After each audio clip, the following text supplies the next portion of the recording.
Assalamualaikum warahmatullahi wabarakatuh. Perkenalkan, nama saya Salsani Pratiwi dengan NIM C0D024022. Di sini saya akan mempresentasikan PPT saya yang berjudul jenis kas dan setara kas. Latar belakang dalam sistem akuntansi, kas dan investasi merupakan elemen penting dalam laporan keuangan suatu entitas. Kas digunakan untuk membiayai kegiatan operasional, sedangkan investasi dilakukan untuk memperoleh keuntungan di masa depan.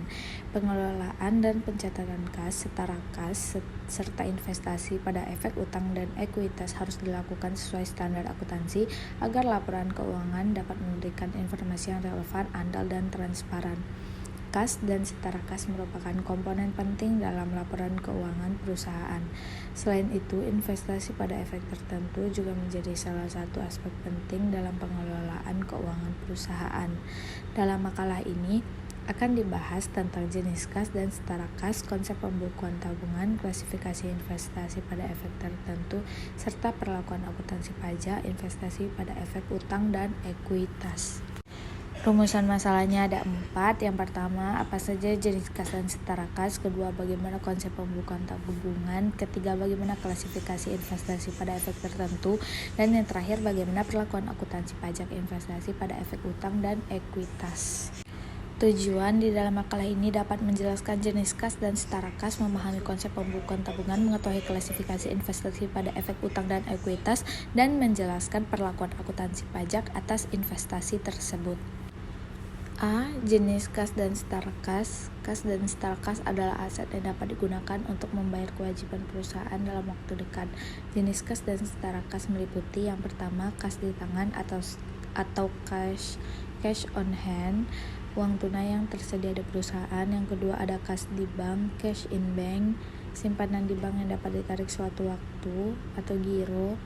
Yang ketiga dana kas kecil, petty cash, dana yang digunakan untuk membayar pengeluaran kecil. Yang keempat, check and withhold post, alat pembayaran yang dapat diuangkan. Kelima, deposito, uang yang disimpan di bank yang dapat ditarik kapan saja. Dan yang terakhir, equivalent cash, investasi jangka pendek yang sangat liquid dan dapat diubah menjadi kas dalam waktu singkat. B. Konsep pembukuan tabungan. Pembukuan tabungan berkaitan dengan pencatatan transaksi penyetoran dan penarikan dana pada bank. A. Saat penyetoran tabungan, jurnalnya kas di bank itu di debit dan kasnya di kredit. Pada saat penarikan tabungan, kasnya di debit, kas di banknya kredit. C. Rekonsiliasi bank dilakukan untuk mencocokkan saldo kas menurut perusahaan dengan saldo menurut bank. Karena adanya perbedaan waktu pencatatan seperti cek beredar, setoran dalam perjalanan, biaya administrasi bank, rekonsiliasi penting untuk memastikan keakuratan saldo kas. C. Klasifikasi investasi. Investasi pada efek dibagi menjadi 2 jenis utama. Yang pertama, investasi pada efek utang. Efek utang adalah instrumen investasi yang memberikan hak kepada investor untuk menerima pembayaran bunga dan pokok pada waktu tertentu. Contohnya obligasi, surat utang negara.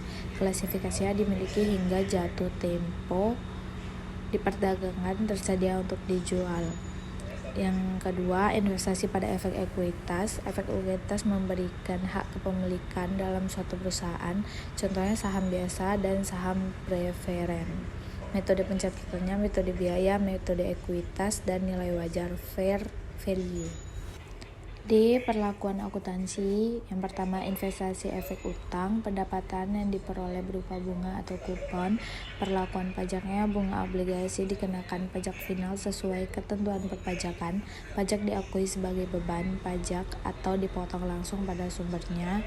Withholding tax, jurnal saat menerima bunga, kasnya di debit, pendapatan bunganya di kredit. Jika pajak dipotong, kasnya di debit, pajak dibayar di muka di kredit, dan pendapatan bunganya di kredit. Yang B. Investasi efek ekuitas, pendapatan berupa dividen dan selisih harga jual atau capital gain. Dividen, jika dividen dikenakan pajak final, pajak tidak dapat dikreditkan. Kalau capital gain dikenakan pajak sesuai peraturan pajak penghasilan. Jurnal saat menerima dividen, kasnya di debit, pendapatan dividennya dikredit. Jika ada pajak, kasnya di debit, pajak dibanding buka dikredit, pendapatan dividennya dikredit. Kesimpulannya, kas dan setara kas merupakan aset paling liquid yang sangat penting bagi operasional perusahaan. Pembukuan tabungan dilakukan melalui pencatatan penyetoran, penarikan, dan rekonsiliasi bank. Investasi pada efek diklasifikasikan menjadi efek utang dan efek ekuitas dengan metode pencatatan yang berbeda. Perlakuan akuntansi pajak tergantung pada jenis pendapatan investasi, apakah bunga, dividen, atau capital gain. Terima kasih teman-teman dan Bapak Ibu telah mendengarkan presentasi dari saya. Saya ucapkan terima kasih. Wassalamualaikum warahmatullahi wabarakatuh.